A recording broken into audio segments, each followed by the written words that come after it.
강사가 저 우리 강대상에서 말씀을 전하면 더 권위가 있을 것 같은데, 저는 그 원로 목사지만은 탑동교회 맨 1호 교인이 접니다.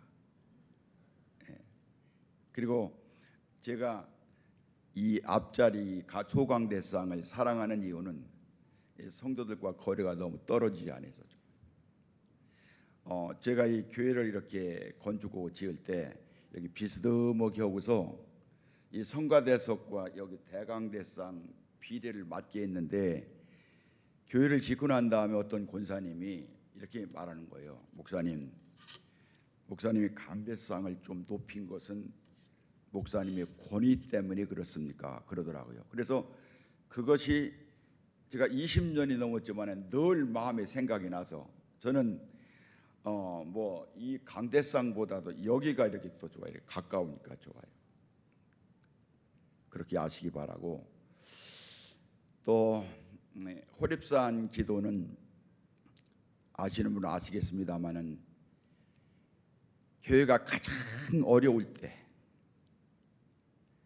건축하고 난 다음에 2억을 철강업자에게 주지 못해서 교회가 이렇게 넘어가게 됐습니다.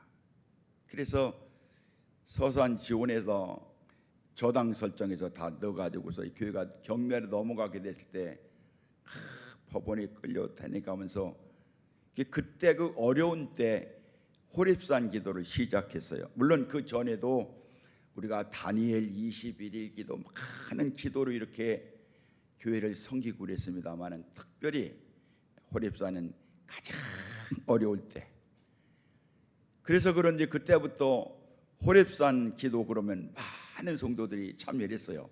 아마 어떤 분들은 내가 평소 기도하지 못한 거 좋다, 호렙산 기도회 때 복귀하리라, 막 그런 마음을 가지고 참석하는 분들도 덜어 있을 것이다.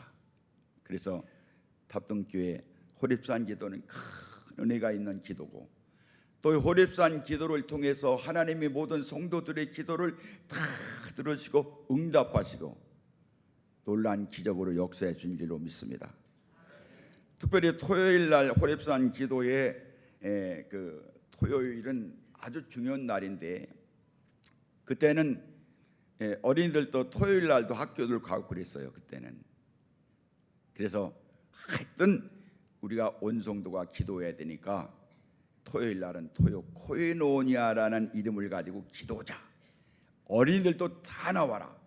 그때나 이때나 가장 좋아하는 컵라면 탁 차려놓고서, 그날은 어린이들도 다 이렇게 오늘도 정말 20명에 거의 30명 되는 어린이들이 나왔는데 정말 어린이들 축복합니다. 박수해 주세요. 박수. 기도하는 그 믿음의 추억 귀하죠. 그래서 기도만 하는 게 아니다.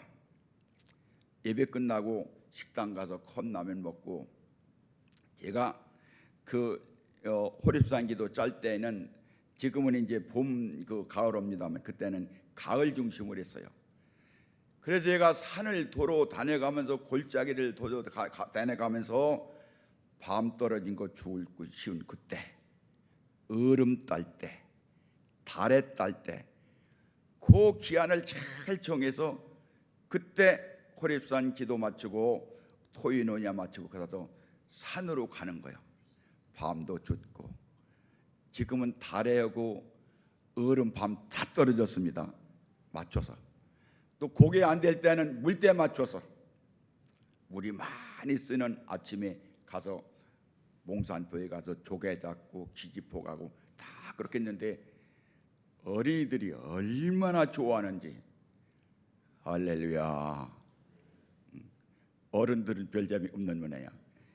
그때 그런 은혜의 추억, 그리고 우리 어린이들하고 어른들하고 같이 손잡고 은봉산 올라가고 아미산 올라가, 근처에 있는 산은 다 올라갔는데, 놀란 것은 우리는 다 산 돌아서 내려오는 그때 당진 사람들은 산이 올라가는 거예요. 참 그렇게 우리가 부지런했는데, 오늘도 어린이들 많이 나왔는데 이따 기도 올 때 다 얘기해 보세요. 하나님께서 안수받은 목사님들을 통해서 영적 권위를 가지고 안수할 때에 큰 은혜와 능력으로 역사할 줄로 믿습니다. 안수 받을 때는 물론 안수하는 목사님들이 영적 권위를 가지고서 믿음을 가지고서 영적 권위를 가지고 머리에 손을 얹고 기도할 때에 하나님께서 은혜를 역사해 주신 줄로 믿습니다. 그리고 안수를 받아들이는 여러분들도 사모하는 마음을 가져야 돼요. 사모하는 마음을 가져. 안수하는 것은 목사님이 영적 권위를 하는 것이지 뭐 목사님이 뭐 하고 싶은 소리 하는 게 아니에요. 사도행전 19장에 보면은 막 사도 바울이 안수해서 막 병이 나니까 어떤 유대인들이 이야 그거 신난다. 그러고서 악기 들린 사람에게 자기가 안수했더니 악기 들린 사람이 뭐라고 그래? 야 너 뭐야? 내가 예수도 알고 바울도 아니 너는 뭐야? 그러고 달려들어서 안수하던 유대인을 싹 긁고 났어요. 그러니까 영적 권위를 가지고 믿음을 가지고 안수할 때에 큰 은혜로 역사해 주신 줄로 믿습니다.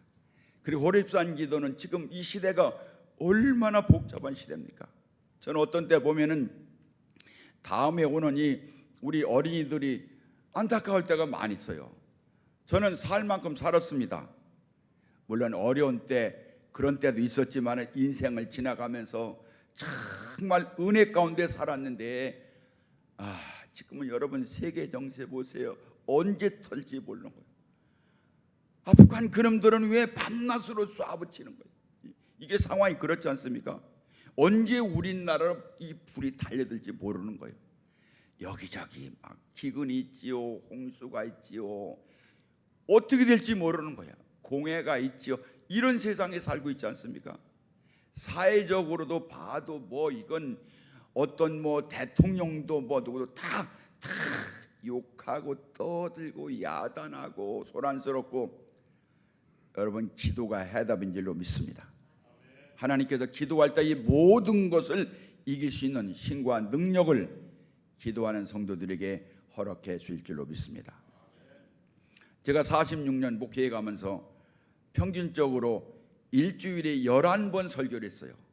46년 동안 평균적으로 일주일에 11번 설교했으니 설교로 인생을 사는 사람 아니에요?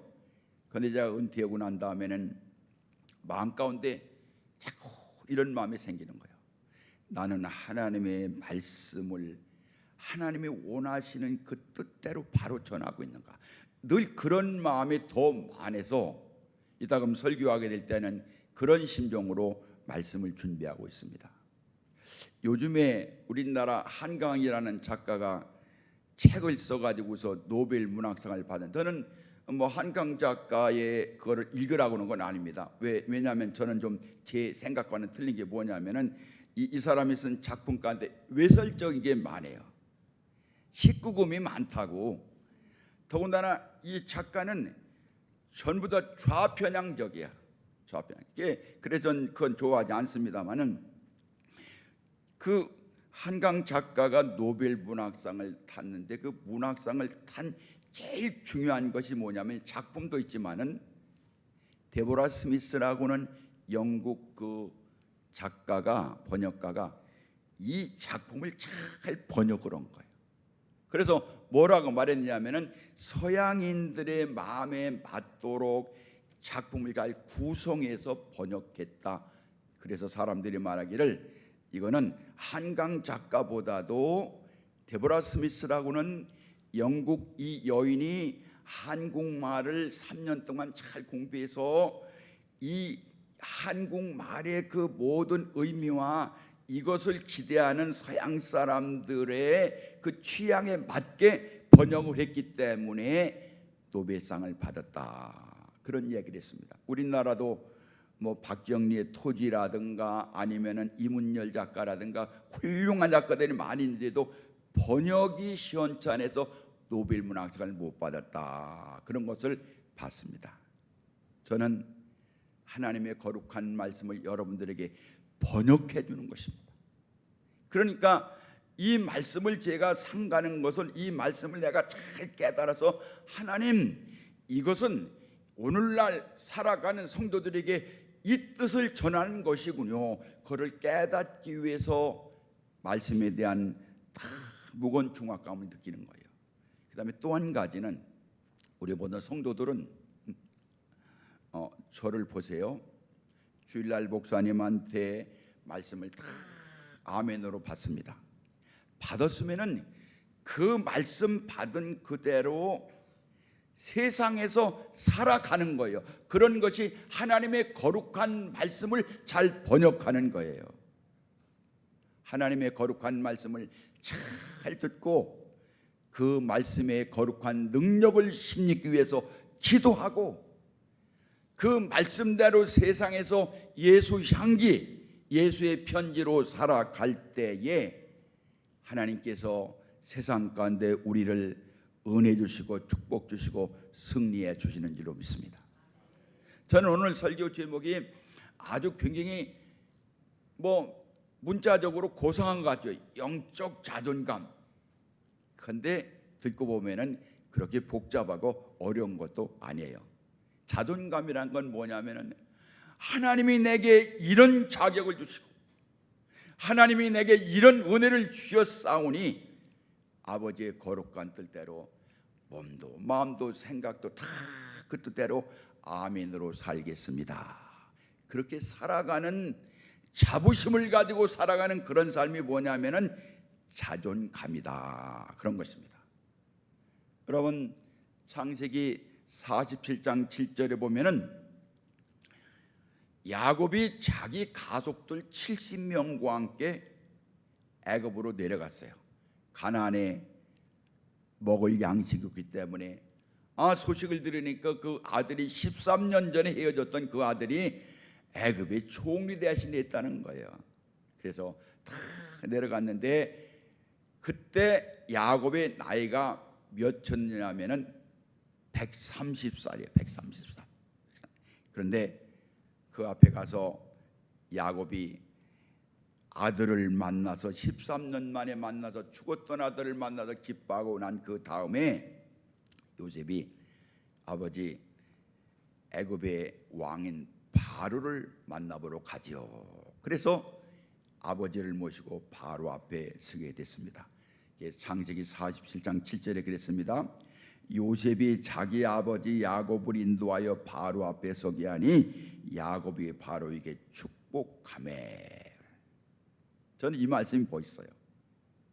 여러분, 야곱은 지금 가나안에서 먹을 양식이 없어서 양식을 빌어먹으러 갔고 나이는 130세입니다. 샤워를 했겠습니까? 머리를 제대로 깎았겠습니까? 옷이 제대로 된 걸 입었겠습니까?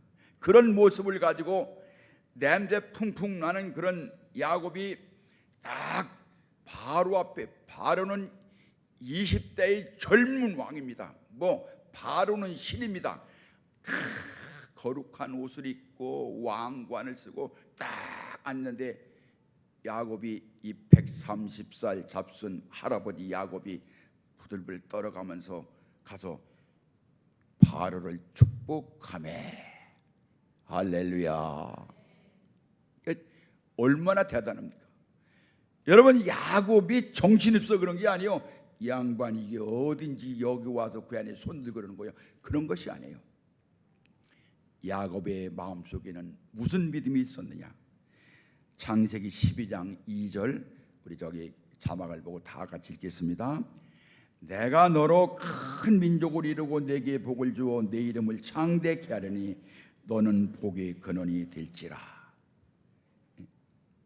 야곱은요, 내가 비록 초라한 노인이지만은 몸에 냄새가 나지만은 몰골은 별 수 없지만은 나는 우리 조상 하나님이 주신 그 아브라함, 이삭과 그 영적 계통에서 흘러내리는 복의 사람이다.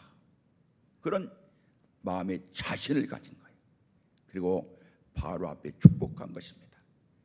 여러분, 초라하고 헐벗은 그런 야곱이었지만은 그러나 그 마음 가운데 하나님이 내게 주신 그 은혜, 하나님의 권위, 하나님의 은총, 그것을 마음속에 품고 바로에게 축복했던 것입니다.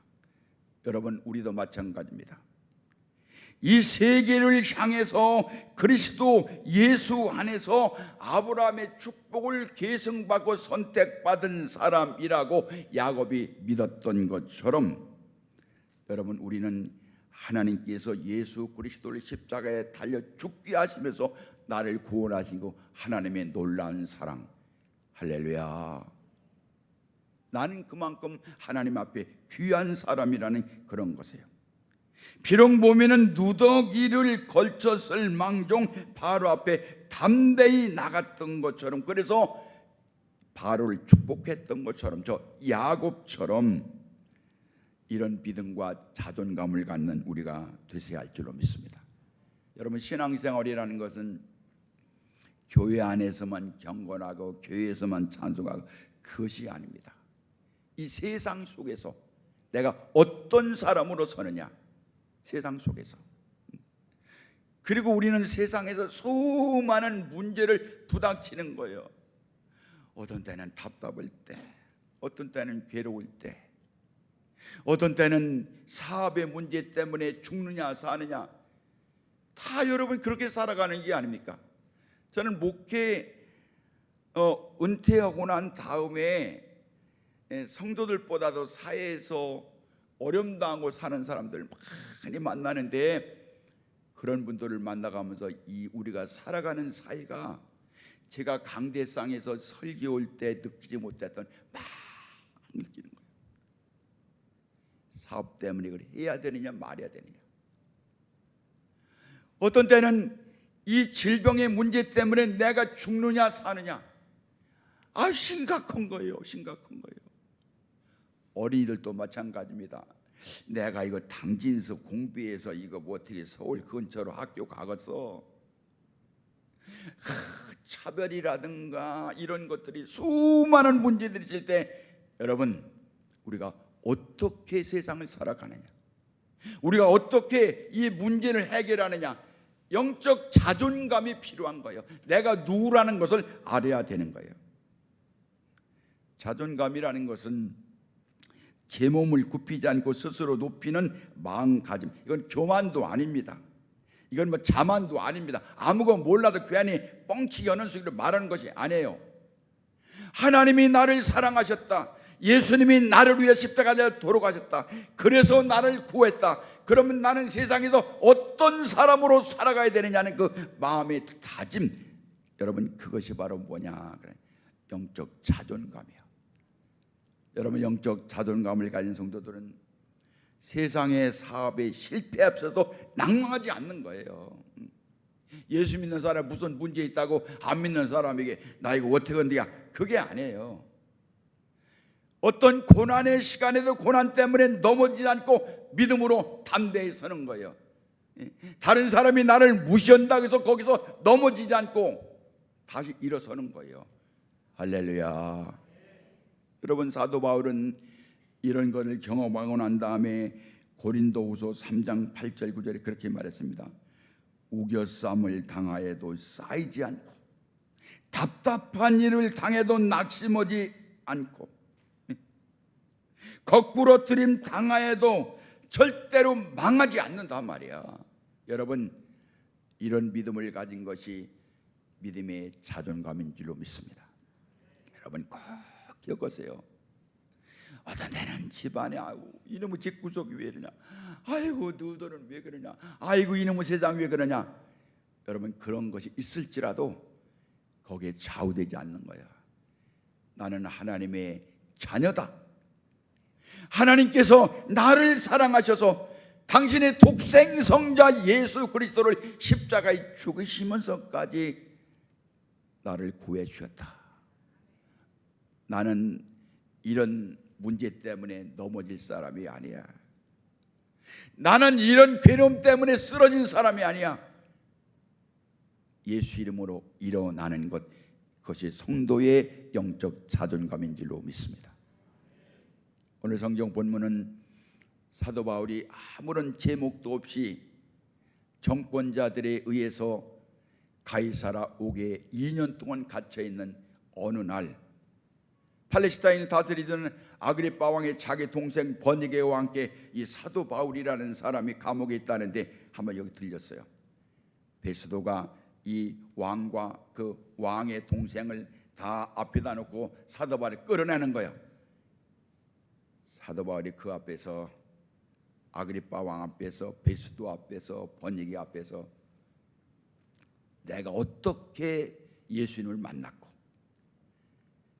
예수님이 누구시고, 예수님이 우리 위해 십자가 달려 돌아가시고, 그분은 부활하시고 여전히 우리 가운데 살아계시고, 나는 이 복음을 전하지 않을 수 없다는 그런 그 믿음을 가지고 탁 전하니까 오늘 아그리빠 그런 거예요. 이야, 바울 말이야, 너 미쳤구나, 미쳤어. 그렇게 말하니까 오늘 29절 말씀 우리 다 같이 읽겠습니다. 시작.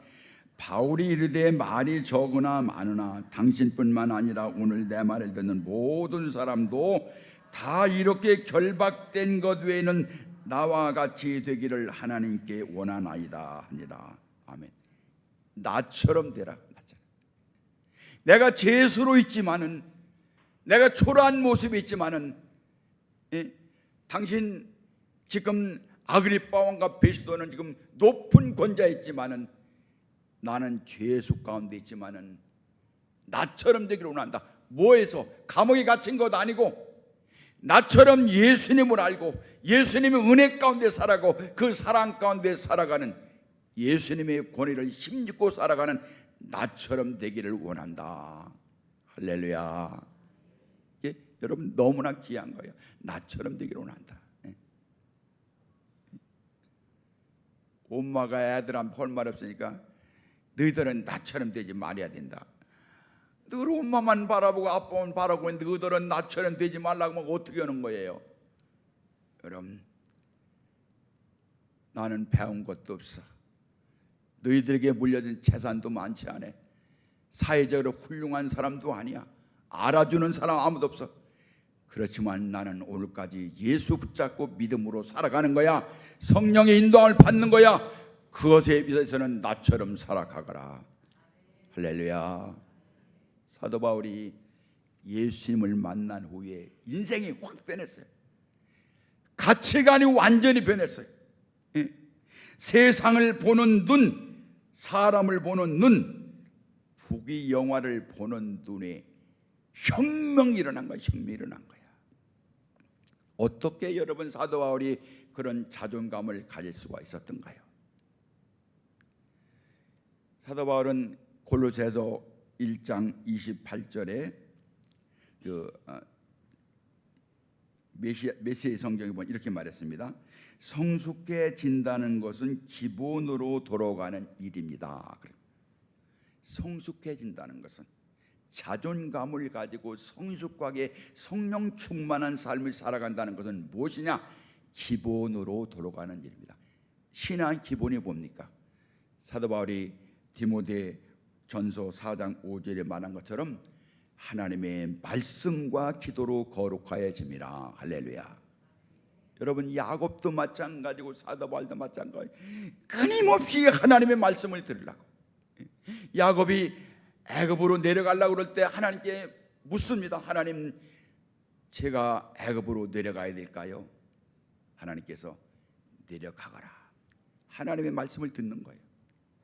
여러분, 그렇기 때문에 주일날 수요일이나 새벽이나 하나님 말씀 듣는 것이 너무나 귀한 것이, 말씀을 읽어야 되고요, 묵상해야 되고요. 이게 사도 바울도 가는 곳마다 고난이 있을 때에, 답답할 때에 하나님의 말씀을 듣는 거예요. 바울아, 염려하지 마라. 내가 로마도 보아야 하리라. 비전을 주시는 거예요. 하나님의 말씀을 다 듣는 거예요. 그리고 하나님 앞에 기도하는 거예요. 끊임없이. 야곱이 기도의 사람이었고 사도 바울이 기도의 사람이었습니다. 그러니까 말씀을 듣고 기도하는 순간에 성령 충만함을 가지고서 자존감을 가지고 세상을 다시 보게 되는 거예요. 여러분, 하나님 앞에서 음성 듣기를 사모하시기 축복합니다. 그리고 끊임없이 하나님 앞에 기도할 때에 하나님이 내게 성령 충만함으로 은혜를 주셔서 세상에서 어떤 사람으로 어떻게 살아가야 할지를 알려주시는 거예요. 신앙생활을 오래 한 사람이라고 해서 신앙생활에 비법이 있는 게 아닙니다. 뭐 어떤 산에 있는 도사라고 해서 신앙생활 우리와 다른 게 아닙니다. 끊임없이 하나님 말씀 듣고 할렐루야, 끊임없이 기도하고 할렐루야, 그럴 때 거룩한 성령님이 임하여 주셔서 우리로 하여금 자존감 있는 성도로 승리케 주시는 줄로 믿습니다. 사도 바울이 말씀과 기도로 성령 충만함을 통해서 그 마음 가운데 어떤 것이 생각나느냐, 사도 바울은 하나님 말씀 듣고 기도해 가면서 세상이 갖지 못하는 눈이 달라졌어요. 세상에 갖지 못하는 것을 갖게 됐어요. 빌립보서 3장 8절 현대인 성경에 그렇게 말했습니다. 나는 주님 예수 그리스도를 알게 된 것이 너무도 존귀해서 이것과 비교하면 다른 것들은 다 무가치하게 여겨질 뿐입니다. 나는 예수 그리스도 외에는 다 쓰레기처럼 여기고 모두 다 내버렸습니다. 예수님을 믿고 보니까, 예수를 만나고 보니까 차원이 다른 거예요. 여러분도 그런 삶으로 승리하시기 축복합니다. 그래서 아무리 앞에 있는 아그리빠 왕과 버니게가 베스도가 권위를 가지고 있었지만은 아무것도 아닌 거예요. 아무것도 아닌 거예요. 여러분, 아그리빠 왕은 20대의 왕이 됐어요. 그런데 왕이 되고 났는데 불안한 거예요. 어떤 놈이 내게다가 죽이러 오지 않으려나, 독을 뭐 밥에다가 주지 않으려나, 그냥 불안하게. 그래서 자기에게 정적 같은 사람에서는 무조건 죽이는 거예요. 여러분, 그런 삶을 살아가는 아그리빠 왕의 마음이 편하겠습니까? 항상 불안한 거예요. 아그리빠 왕의 동생 버니게도 마찬가지예요. 자기 오빠가 왕이지만은 이 여자는 정신없는 여자야, 막 여기저기 돌아다니면서 훌륭한 왕이라든가 그런 사람이 있으면 거기다가 에스라인으로 궁뎅이 흘러들어가면서 가서 요사스럽게 해서 그 첩이 됐다가 또 이혼당하고, 이런 삶을 살아가는 사람이 인생을 편하겠습니까? 사도 바울이 볼 때는 아무것도 아닌 거예요. 아무것도 아닌 거예요. 여러분, 예수 믿는 믿음이 승리자의 길인 줄로 믿습니다. 너무나 귀한 거예요. 그래서 사도 바울이 그런 심정을 가지고 이 사람들을 봐가면서 하는 말이 세상적으로 보면, 기준으로 보면 초라하고 부질없지만 사도 바울은 50대가 넘었고 아그리빠 왕은 20대 했지만은 이게 비교가 됩니까? 자기는 재수고요. 사도 바울은 담대하게 그 마음속에 계신 예수님, 자기 삶을 인도하는 성령님을 의지해서 하는 소리가 나처럼 되라. 야, 불안하게 그게 너 뭐 가졌다고 나처럼 되라. 할렐루야. 여러분, 예수 믿는 사람이 세상 사람과 똑같이 생각하고 똑같이 거짓말하고 똑같이 권모술수하고 똑같이 불안하고, 그러면 도대체 예수님의 십자가 달리신 그 의미는 무엇입니까? 여러분, 우리는 그래서는 안 되는 것입니다. 영적 자존감을 가져야 돼요. 그리고 세상에서 승리하시기 축복합니다. 그리고 사도 바울은 마음 가운데 내세에 대한 영원한 영생을 마음에 소유했던 거예요. 요한복음 11장 25절 26절에 예수께서 이르시되 나는 부활이요 생명이니 나를 믿는 자는 죽어도 살겠고 무릇 살아서 나를 믿는 자는 영원히 죽지 아니하리니 내가 이것을 믿느냐. 할렐루야. 나는 부활이요 생명이니 나를 믿는 자는 죽어도 살겠고 무릇 살아서 나를 믿는 자는 영원히 죽지 아니하리니. 이 믿음을 가지고 살아가는 거예요. 여러분, 이 믿음으로 승리하시기 축복합니다. 부활하신 살아계신 그 주님께서 오늘도 나와 함께 하시고 지금도 함께 하시고 내가 세상 끝날까지 너희와 함께 있으리라는 그런 믿음을 가지고 여러분들이 살아가는 삶의 환경이 어떠하든지 간에 어느 곳이든지 간에 나와 함께 하시는 주님을 의식하면서 믿음으로 승리하시기 축복합니다. 여러분 하나님 말씀을 그렇게 사모하는 여러분 되시기 바랍니다. 그리고 끊임없이 기도하세요. 이것이 신앙의 성숙이고 신앙의 기본이고 신앙의 승리인 줄로 믿습니다. 따라서 합시다. 기도로 끝까지 승리하자. 할렐루야. 그런 은혜가 여러분들에게 넘치게 될 줄로 믿습니다. 남은 호렙산 기간도 은혜 위에 은혜가 넘치고 그리스도의 충만한 영적 은혜가 여러분들에게 풍성하게 넘치게 될 줄로 믿습니다. 기도하시겠습니다.